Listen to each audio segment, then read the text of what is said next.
첫 번째 시간으로서 창세기입니다. 창세기는 66권 중에 첫 번째 성경입니다.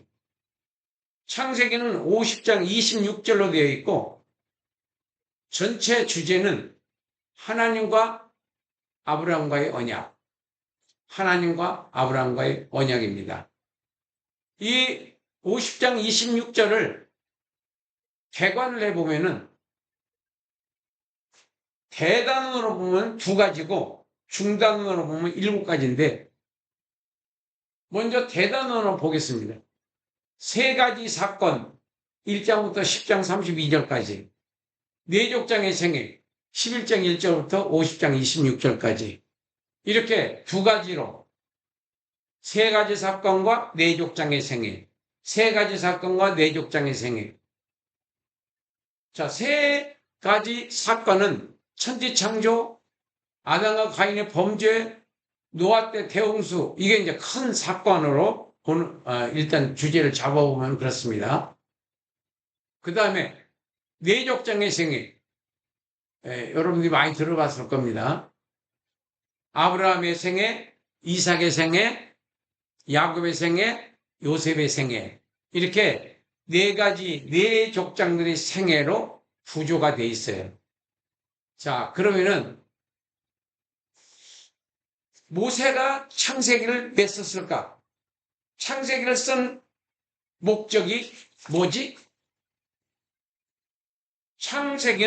창세기에서 모세는 두 가지 정체성을 설명하고 있다. 두 가지 정체성을 설명하고 있다. 하나는 하나님이 누구냐? 여호와 하나님이 누구냐? 이스라엘 백성들이 하나님이 누구냐라고 질문합니다. 모세도 질문해요. 출애굽기 3장 14절에서 이스라엘 백성이 하나님을 누구라고 말해야 됩니까? 라고 할 때 나는 스스로 있는 자다. 나는 여호와다. 하고 하나님의 이름을 처음에 이제 말씀하십니다.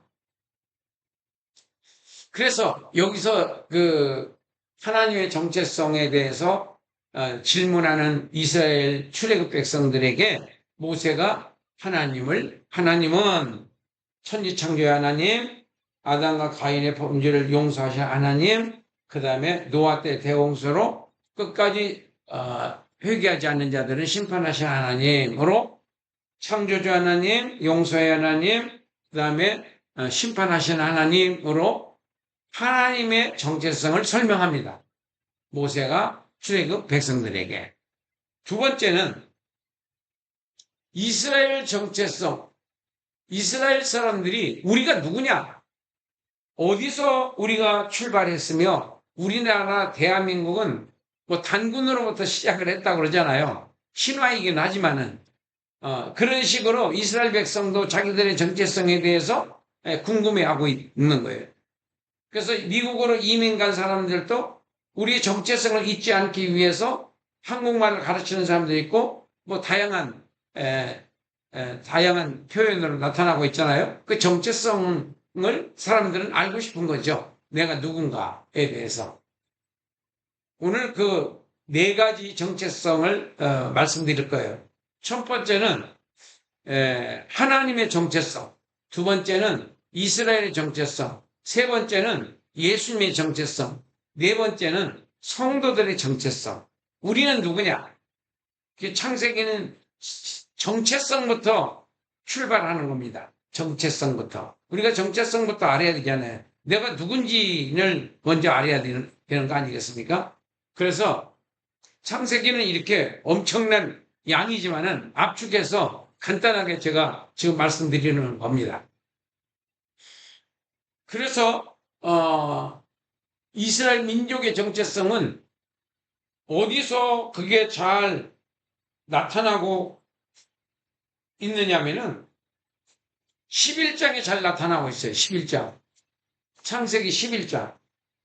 11장에서 바벨탑 사건, 셈부터 아브라함까지의 족보, 그 다음에 아브라함 배경, 그 다음에 갈대아우로 떠나는 장면, 하란에서 데라가 도착해서 죽고 가나안 땅에 도착했고 그 다음에 이제 요셉 야곱 때에 애굽으로 이민을 가는 장면까지 이 내용이 바로 무엇을 지금 설명하고 있는가? 그걸 우리가 이해를 해야죠. 뭘 지금 설명하고 창세기에서 저자가 말하려고 하는 의도가 뭐냐? 바로 하나님과 아브라함과 무슨 언약? 가나안 땅 언약. 그래서 제가 이 창세기를 낱낱이 뒤지다가 뭐를 발견해내냐면은 가나안 땅 언약이 29번 나와요. 29번. 그러니까 어떤 책이더라도 책이 있어도 그 책에서 같은 단어가 반복해서 나올 때는 저자가 뭔가 강조하고 있다는 뜻이거든요.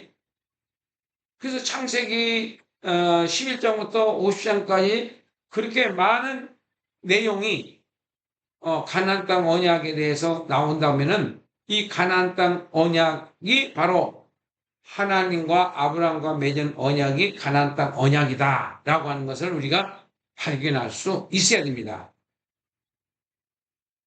그러면 여기서 우리가 좀 압축해서 딱딱 정리해야 할 게 뭐냐면은 아브라함의 신앙과 이삭의 신앙과 야곱의 신앙과 요셉의 신앙을 정리하셔야 돼요. 그래야 이제 창세기가 이해가 됩니다. 자, 그건 이제 또 미루고요. 좀, 그렇게 이제 정체성에 대해서, 네 족장들의 그 신앙을 설명하고 있어요. 근데 그 신앙은 한마디로 말하면 가나안 땅 언약 신앙이에요. 우리는 지금 보혈 언약 신앙이잖아요. 그 당시에는 가나안 땅 언약 신앙이에요. 그것을 철저하게 믿은 거예요. 왜? 29번 나왔다는 것은 그것을 모세가 강조하는 거예요. 그럼 왜 그러냐? 자기들의 정체성을 거기서 발견해야 돼요. 지금 우리가 다시 애굽에서 가나안 땅으로 지금 가고 있는 중이잖아요. 왜 우리가 가야 되는지에 대한 정당성을 설명하기 위해서는 그 네 족장들의 신앙을 이해가 돼야지. 우리가 가나안 땅은 원래 지금 원주민들이 아니고 우리가 원주인이구나. 하나님께로부터 우리 조상에게 준 땅인데 저들이 불법 점령하고 있구나. 이것을 이해가 되게끔 지금 모세가 설명하고 있는 거예요. 자, 결론적으로 창세기에서 하나님의 정체성과 이스라엘 백성들의 정체성을 설명하면서 그 언약은 이삭과 야곱과 12아들에게 후손들에게 계승했는데 그 후손이 지금 출애굽 백성들이다. 그 출애굽 백성들은 바로 아브라함의 후손들로서 저 가나안 땅, 언약의 땅, 가나안 땅의 주인이다. 그러므로 우리는 그 땅에 들어가서 하나님만을 섬기는 나라를 세우기 위해서 세워서 우리 후손들에게 남겨주기 위해서는 저 땅을 우리가 차지해야 한다. 이게 시대적 요청이요 하나님의 명령이기 때문에 우리는 저 가나안 땅을 향해서 가야 한다. 가야 하는 정당성 이것을 이렇게 설명하고 있는 겁니다. 자, 여기까지가 이제 우리가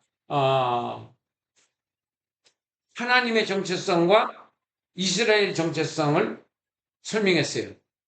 그 다음에는 예수님의 정체성을 말씀드리겠습니다. 이 모든 66권의 성경의 중심은 예수님이니까 예수님을 모르면은 창세기를 허탕이죠. 요한복음 1장 보면은 예수님은 창조주이시고 예수님은 하나님이시고 예수님은 말씀이시고 예수님이 주인공이에요. 예수님으로 말미암지 않고는 만물이 하나도 만들어지지 않았다. 예수님이 다 손을 대셨다. 이렇게 설명하고 있잖아요. 1절부터 3절까지, 1절부터 3절까지. 그래서 예수님이 33년 6개월 동안을 거쳐서 3년 6개월 동안의 사역 가운데에서 메시지 세 가지로 압축할 수 있습니다. 첫 번째, 회개하라, 천국이 가까이 왔다. 회개하라, 천국이 가까이 왔다. 두 번째는 하나님이 세상을 사랑하사 독생자를 주셨으니 저를 믿는 자마다 멸망치 않고 영생을 얻게 하려 하심이니라. 세 번째는 지옥불이 있다. 경고를 하셨어요. 그래서 회개를 촉구하신 거예요. 지옥불이 불못이 있다. 그 어떤 죄인이라도 돌아와 예수를 믿으면 죄상을 받을 수 있다. 그래서 회개하라, 천국이 가까이 왔다. 두 번째는 하나님 세상을 사랑하신다. 세 번째는 지옥 불못이 있다. 예수님의 네 가지 사명을 말씀드리겠습니다. 이것은 세 가지 메시지예요. 네 가지 사명. 첫 번째, 하늘 보좌를 떠나 이 땅에 사람으로 오셨다. 사명입니다. 두 번째는 세상 죄를 지고하는 하나님의 어린 양으로 이 땅에 오셨어요. 세 번째는 영원한 기업을 자기 백성들에게 주시려고 오셨어요. 그러니까 잃어버린 에덴 동산을 천국으로 회복시켜서 구원을 받은 자들에게 주시려고 영원한 기업을 택한 자기 백성들에게 주시려고 이 땅에 오셨다. 네 번째는 예수님은 하나님의 구속 계획을 다 이루시고 요한복음 19장 30절에서 말씀하신 것처럼 다 이루었다 하시고 영이 떠나니라 라고 하는 말씀으로 모든 구속의 역사를 다 이루셨어요. 그래서 예수님의 정체성은 바로 세 가지 메시지를 전하려고 오셨고 네 가지 사명을 완성하시고 천국으로 돌아가셨다. 그럼 성도들의 정체성은 뭐냐? 성도들의 정체성. 세상 사람들과 믿음이 연약한 성도들의 행복의 조건은 달라요. 어디에 있어요? 물질에 있습니다. 권력에 있습니다. 육신의 정의, 안목의 정, 이생의 자랑이 바로 행복의 조건입니다. 그러나 천국의 소망을 두고 사는 성도들은 그렇지 않습니다. 참 행복, 인생의 가치, 인생의 의미, 이것은 바로 영원성에 있어요. 첫 번째는 제자들이 귀신을 쫓아내고 돌아와 예수님한테 자랑할 때 누가복음 10장 20절에 있어요. 그들이 돌아와서 자랑을 하니까 예수님이 뭐라고 하셨냐면 너희 이름이 하늘에 기록된 것으로 기뻐해라. 저와 여러분들이 예수님을 믿어서 하나님의 자녀가 된 것을 기쁨의 조건, 행복의 조건으로 삼는 분들이 믿음이 있는 분들입니다. 물질의 행복의 물질을 자랑하고 무슨 좋은 옷, 좋은 가방, 좋은 자동차 이런 걸 자랑하는 분은 유치한 신앙이야. 어리다 이런 얘기, 어리다. 바로 성숙한 성도는 천국에 내 이름이 기록된 거, 그거 한 가지만 갖고도 평생을 감사를 해도 모자라요. 두 번째는 하나님이 나를 사랑한다는, 하나님이 세상을 사랑하사 독생자를 주셨으니 이는 저를 믿는 자마다 멸망치 않고 영생을 얻게 하려 하심이니라. 하나님이 나를 사랑하셨기 때문에 너 이렇게 찍은 거예요. 다 와라 아니에요. 하나님께서 선택한 자들만 예수님이 구주로 믿어져서 한평생 주님을 위해서 충성할 수 있는 거예요. 아무나가 아니에요. 아무나가. 그래서 하나님이 나를 찍었단 말이에요. 나를 사랑했기 때문에. 그래서 내가 예수님께 사랑받는다는 거, 그거, 나는 예수님 사랑받고 사는 사람이야. 이거 한 가지만 갖고도 평생을 감사해도 감사가 모자랄 정도예요. 하나님이 나를 사랑하는 거.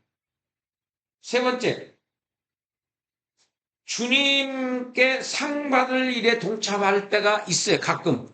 맨날 하면 좋겠지만은 가끔 있어요. 그건 제정신이 아니고 성령의 정신이 왔을 때 우리가 하나님께 감격스럽고 하나님이 기뻐하시는 일을 할 때가 있다고. 그래서 이 세 가지, 영생에 있음을 기뻐하는 거고, 하나님이 나를 사랑한다는 것을 기뻐해야 되고, 하나님이 상 주시는 일을 내가 했을 때 기뻐해야 된다. 이게 성숙한 성도들의 참 행복의 조건이 되어야 된다. 참 행복. 일반적인 행복이 아니라 참 행복. 첫째, 영생. 두 번째, 사랑. 세 번째, 상. 면류관을 말하는 거예요. 뭐 기름 준비해라 뭐 이런 것들이 다 이 상과 관계 있는 거예요. 그래서 성도들은 항상 기뻐하라, 쉬지 말고 기도하라, 범사에 감사하라. 이는 그리스도 예수 안에서 너희를 향하신 하나님의 뜻이니라. 하나님의 뜻은 우리가 항상 기뻐하고 쉬지 말고 기도하고 범사에 감사. 쉬지 말고 기도해야 항상 감사할 수 있고 기뻐할 수 있어요. 쉬지 말고 기도해야. 기도가 감사와 기쁨의 조건이에요. 감사가. 데살로니가전서 5장 16절 18절이죠. 그 다음에 내가 진짜 참 행복을 영원한 것에서 찾은 사람이냐 아니냐 하는 것은 네 가지로 확인할 수 있어요. 네 가지로 확인해 볼 수가 있습니다. 첫 번째가 뭐냐면 내가 죄의 악습을 끊는다. 오늘부터. 이거는 하나님이 싫어하는 일이니까. 마귀가 좋아하는 일이니까. 거짓말 하는 거, 거짓말 안 하고. 그러니까 거짓말 편에 쓰지 말고 항상 진리 편에 서야 돼. 두 번째, 말씀 순종을 위해서 끊임없이 기도해야 돼. 말씀 순종은 영적 전쟁이기 때문에 순종하느냐 안 하느냐에 따라서 내가 의의 병기로 쓰임받을 수 있고 악의 병기로 쓰임받을 수도 있는 거예요. 이 몸뚱아리는 아무것도 아닙니다. 몸뚱아리는. 영이 이기냐 육이 이기냐에 따라서 이 육체는 용도 변경이 바로바로 돼버리는 거예요. 세 번째는 천국에서 면류관만 바라보느냐 내가 면류관만 바라보느냐 이 땅에서의 사람에게 칭찬 드리려고 하지 말고 하나님께 칭찬 드리려고 하나님이 칭찬 듣는 그 면류관만 바라보고 나가야 된다. 네 번째, 모든 문제와 환경과 질병을 믿음의 눈으로 봐라. 믿음의 눈으로 봐라. 그럼 버릴 게 없어요. 욥이 고난 후에 회복이 있죠? 바울이 감옥에 갇혔는데 거기서 16장에서 대장, 옥사장이라고 그러나? 그 사람들 가정을 다 구원시키잖아요. 풍랑을 만났는데 그 멜리데 섬 사람들을 다 복음화시키잖아요. 그러니까 버릴 게 없는 거예요. 풍랑은 풍랑대로, 뭐 감옥은 감옥대로, 무슨 뭐 병 걸린 사람 병 걸린 대로 거기서 하나님의 뜻이 이루어지면 되는 거예요. 결론. 창세기에서 나에게 주시는 말씀은 일반적인 행복이 있고 참 행복이 있는데 일반적인 행복이 있고 참 행복이 있는데 삶의 가치와 의미를 어디에 두느냐? 영원한 곳에서 찾아야 된다. 영생에서 하나님이 나를 사랑한다는 그 사랑에서 그 다음에 상받는 일에 내가 동참한 것으로 우리가 가치, 의미, 참 행복의 조건을 거기에 둬야 된다. 영생, 사랑, 상.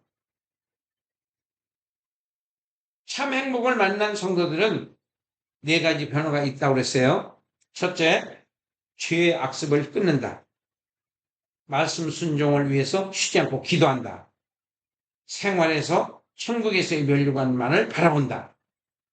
모든 문제와 환경을 믿음의 눈으로 본다. 창세기에서 나에게 주시는 말씀은 이런 변화가 나타나는 성도가 돼서 천국에서 영원한 부자가 되시길 주님의 이름으로 축원합니다. 감사합니다.